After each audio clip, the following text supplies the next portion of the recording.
हां केला. नमस्कार. आपल्या चिखली गावामध्ये कित्येक दिवसापासून जे आपल्या गावातील जी महिला तुमचं नाव काय? आमचं नाव गाडाबाई रुटी. बायडाबाई रेड्डी. आज किती दिवस झाले तुम्ही या गावामध्ये आला आहात? किती वर्ष लई झालं? दिवस झाला अजून किती वर्ष झालं तरी? 4 वर्षाच्या मोहर होऊन गेली. 4 वर्षाच्या होऊन गेलेले आहेत. आणि तुम्ही आधी कुठं राहत होता? आधी किसन पानाड्याजवळ राहत होतो. हां. नंतर नंतर ती वारल्यावर इथं आलो. हां.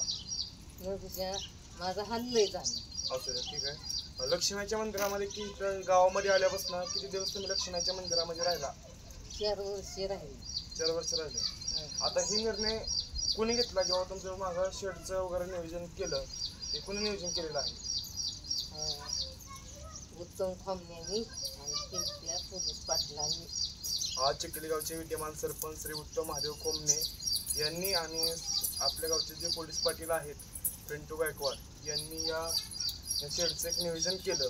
या महिलेला काय कोणाच्या इच्छेप्रमाणे काय पैसे द्यायचे असतील, ही गोरगरीब महिला आहे, अत्यंत गरीब परिस्थिती आहे या महिलेची. तिला कोणाला तुमच्या इच्छेप्रमाणे 50 द्या, 100 द्या, तुमच्या इच्छेप्रमाणे पैसे द्या, पण ह्या महिलेला पैसे द्या. खूप गरीब महिला आहे. आज आपण सरपंचांनी व पोलीस पाटलांनी निर्णय घेतला, आपण शेडचं मागं नियोजन केलेलं आहे, तरी या महिलेला तुमच्या इच्छेप्रमाणे पैसे द्या. एवढंच बोलतो आणि इथंच थांबतो. जय हिंद, जय महाराष्ट्र.